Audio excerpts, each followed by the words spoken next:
Now, it would be not great of me to sort of have you here and not talk about some sort of general B2B marketing trends, given your experience and what you've achieved so far. And obviously, account-based marketing is something you've mentioned, something that you've been involved in. It continues to sort of pace, really. You're hearing about it all the time. But for those marketeers or companies who are thinking about implementing it, then what advice would you give them? Yeah, so it does still continue at pace, doesn't it? I've set up probably now ABM strategies at the past 4 organisations I've worked at, and actually we're just implementing that here at UPP now. So that's exciting to see. I think every organisation is so different, and I think the right ABM strategy will be different for each of them. So I think one of the most important things is, just as the case is with our customers and how we always say marketing and comm strategies need to be tailored to them, your ABM strategy has to be tailored to your organisation and to the objectives you want to achieve, because I think they're all so different. I think establishing key account marketing at Thomson Reuters was when ABM actually was still in its infancy in comparison to the marketplace now. And I definitely learned a lot about what to do and what not to do. I think Capita is probably a great example of implementing it from scratch. One of the first pieces we did was to really kind of get everyone on the same journey and swimming in the same direction. So we created this ABM playbook, which was designed to outline kind of the core principles of what ABM at Capita was and how we envisaged that would work in collaborations with sales, business development, various other functions. And so that was kind of really centered around being collaborative, insight-led, personalised, outcome-driven. And it was the way in which that worked actually and was quite successful was that everyone was really clear on what their role was. And from a marketing perspective, and specifically for the ABM team, they knew that their role was to help through campaigns, collateral, position kind of opportunities for pipeline growth. They knew that they were there to help support sales and BD with building relationships across stakeholder profiling, that type of stuff. So I think having that clear alignment on the role that marketing plays, I think is crucial.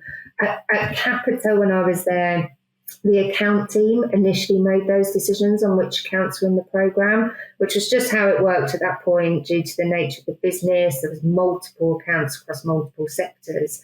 What I found quite different and very refreshing here at UPP is that actually we're involved in that discussion in a very different way with a sole sector focus, which actually makes it even stronger. So, we're a key input and player and a delivery arm of the ABM, but actually, even on the stakeholder mapping element of it, we're responsible as a partner, not a supporter, for developing our own executive relationships. So I think for me, seeing how ABM has grown over the years across different organisations, really, if you're implementing it from scratch, really explore the different methodologies that are out there, one-to-one, one-to-few, one-to-many, whatever different people call it, and design the right one for you. And don't be afraid to leverage the data and insight that we as marketeers have within our arsenal so that your kind of role is appreciated as a key partner and not just an executor of the strategy.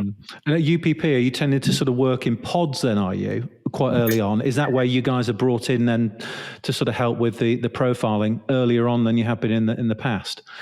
Probably, but we're probably brought in much earlier than just the profiling aspect of it, to be honest. So we're actually involved in the decisions around the prioritisation of the kind of accounts. Why are they there? Which ones would we run with first?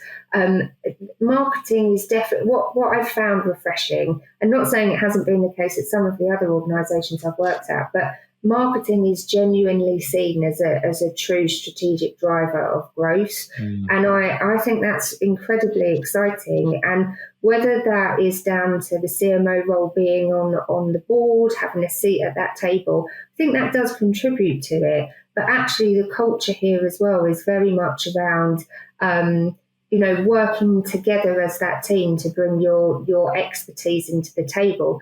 I always say this to my team, but and I don't know if I should share this in the podcast, but I remember when I had my daughter, everyone used to always say to me, when you go into that operating theatre, you've got 10 doctors around you, but every single person around that table knows what they're experts at and knows their role. You never get one doctor saying to the other, "Oh, should you be doing it like that? Or have you thought about doing it differently?" And so for me, I've never forgotten that personal kind of analogy really on ABM, and I think the same is true in the professional workplace.